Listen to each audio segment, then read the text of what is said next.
Hello students, through this video now I am going to discuss about what is operating system and what are the various computer system components.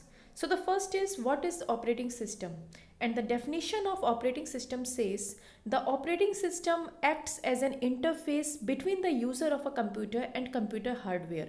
It means कि जो हमारी computer hardware होता है and हमारे user, अगर हमारे user को computer system के साथ इंटरेक्ट करना है तो उसको किसी ना किसी इंटरफेस की रिक्वायरमेंट होगी, एंड वो इंटरफेस हमें कौन प्रोवाइड कराता है? Operating system. So without operating system हम ना तो कंप्यूटर सिस्टम के रिसोर्सेज को, सर्विसेज को एक्सेस कर सकते हैं, ना ही उसके अंदर किसी भी एप्लीकेशन प्रोग्राम को हम लोग एग्जीक्यूट कर सकते हैं. So with the help of operating system हमें एक इंटरफेस मिलता है जिस इंटरफेस के थ्रू कोई भी यूज़र कंप्यूटर सिस्टम के साथ में इंटरेक्ट कर सकता है, उसके ऊपर अपने प्रोग्राम्स एग्जीक्यूट करा सकता है और उसकी सर्विसेज को एक्सेस कर सकता है.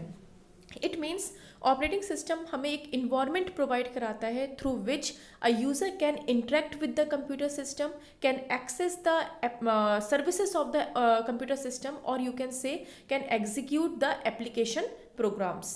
An operating system is concerned with the allocation of resources and services such as memory, processor and devices.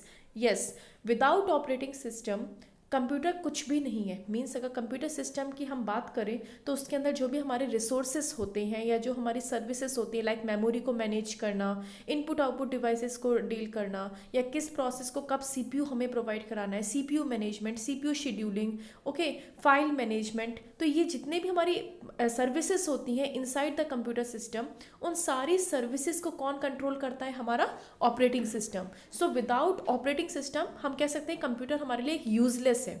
So operating system ही है जो कंप्यूटर के अंदर हार्डवेयर की जितनी भी सर्विसेज हैं, जितने भी रिसोर्सेज हैं, उन सबको कंट्रोल करना, सबको मैनेज करने का काम किसका होता है? हमारा ऑपरेटिंग सिस्टम का. अब ये रिसोर्सेज कुछ भी हो सकते हैं, या तो हम सीपीयू मैनेजमेंट की बात करें कि सीपीयू शेड्यूल्ड कैसे करना है, किस प्रोसेस को कब हमें सीपीयू असाइन करना है, कितने टाइम के लिए हमें सीपीयू असाइन करना है, या फिर हमारा मेमोरी मैनेजमेंट हो सकता है, इनपुट आउटपुट डिवाइस मैनेजमेंट हो सकता है, फाइल मैनेजमेंट हो सकता है, कब फाइल, कौन सी फाइल ओपन मोड में रखनी है, रीड करना है, राइट करना है.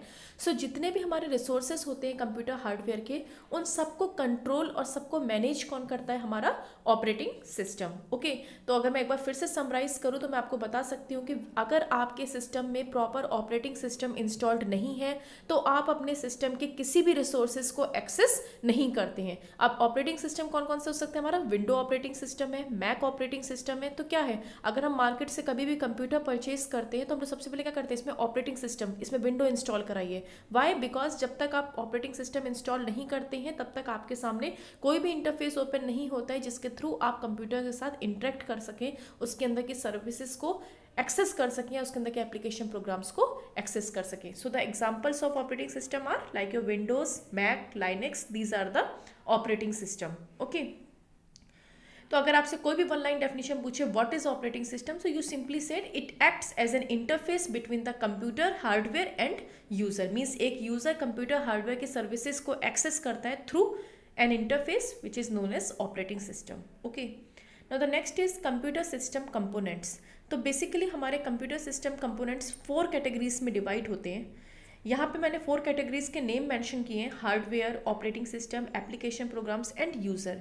तो जो हमारी सबसे लोवेस्ट लेयर होती है हमारी हार्डवेयर की. ओके, एक हार्डवेयर हमें सारी सर्विसेज, सारे रिसोर्सेज प्रोवाइड कराता है, like CPU, memory, input output devices etcetera. Okay, तो ये सारे कंप्यूटिंग रिसोर्सेज हमें कौन प्रोवाइड कराता है? हार्डवेयर. एंड ये हमारे कंप्यूटर सिस्टम की सबसे लोवेस्ट लेयर होती है. नाउ हार्डवेयर से ऊपर जो हमारा होता है वो होता है ऑपरेटिंग सिस्टम. मान लीजिए आपने मार्केट से कोई हार्डवेयर परचेज किया, हार्डवेयर ने हमें सारे कंप्यूटिंग रिसोर्सेज प्रोवाइड करा दिए, बट जब तक उसके अंदर मैं ऑपरेटिंग सिस्टम इंस्टॉल नहीं करती हूँ तब तक मुझे इंटरफेस ही नहीं मिल रहा है कि मैं उस हार्डवेयर के रिसोर्सेज को एक्सेस कर पाऊँ. सो नेक्स्ट जो लेयर होती है हमारी अबव हार्डवेयर, वो होती है हमारी ऑपरेटिंग सिस्टम. जब हम प्रॉपर ऑपरेटिंग सिस्टम को इंस्टॉल्ड करा लेते हैं, देन ऑपरेटिंग सिस्टम होता है जो हार्डवेयर के जितने भी रिसोर्सेज होते हैं, जितनी सर्विसेज होती हैं, उन सबको कोऑर्डिनेट करता है और कंट्रोल करता है. ओके, एंड जो हमारी एप्लीकेशन प्रोग्राम्स रन कराते हैं उन सबको भी मैनेज, कोऑर्डिनेट करता है कौन? Operating system. तो हम कह सकते हैं कि ऑपरेटिंग सिस्टम एक तरीके से पूरे कंप्यूटर सिस्टम की सर्विसेज को, रिसोर्सेज को कंट्रोल करता है, या आप कह सकते हैं मैनेज करता है. Okay, the next one is application programme. Now आपके पास हार्डवेयर आ चुका है, आपने ऑपरेटिंग सिस्टम उसके ऊपर इंस्टॉल कर दिया है. So above operating system layer the third layer is application program. मैं अभी नीचे से चल रही हूँ. सो सबसे lower layer is hardware, then operating system, then application program. तो एप्लीकेशन प्रोग्राम सब हमारे कौन कौन से हो गए, like MS Word, Microsoft Excel, PowerPoint. These are the application programs. So once you installed operating system, then it provides an interface, and after that आपको एक environment मिल चुका है और उस environment के ऊपर आप अपने application programs को अपने need के according execute कर सकते हैं.